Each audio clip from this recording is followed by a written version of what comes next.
এক, পরিমাণ মতো পানি পান না করা। প্রতিদিন প্রতিটি মানুষেরই উচিত 8 থেকে 10 গ্লাস পানি পান করা। পানি ঠিকভাবে বা পরিমাণ মতো পান না করলে শুধু কিডনি নয়, দেহের অন্য অঙ্গ নষ্ট হতে পারে, যেমন যকৃতের উপর চাপ পড়তে পারে।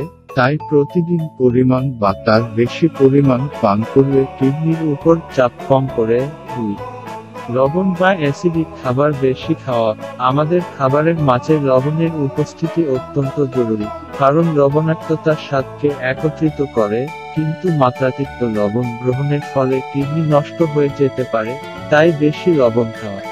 যাদের বদভ্যাস আছে তারা একটু চিন্তা করে লবণ খাবেন। 3, প্রতি অনেক কাজ থাকে সবারই। সময়ের কারণে অনেকেই প্রস্রাব আটকে রাখেন এবং তা দেরিতে ত্যাগ করেন। এটা মোটেও উচিত নয়। এতে করে কিডনির উপর মারাত্মক চাপ পড়ে।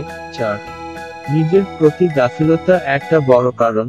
অনেকেই জানেন তার শরীরে সংক্রমণ আছে কিন্তু সে অনুযায়ী চিকিৎসা করে না।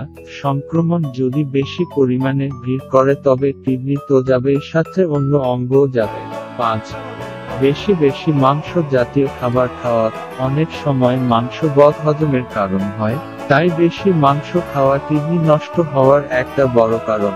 6, পরিমাণ মতো খাবার না খেলে কিডনি নষ্ট হয়ে যায়, তাই ক্ষুধা হলে সাথে সাথেই খাবার খাওয়া দরকার।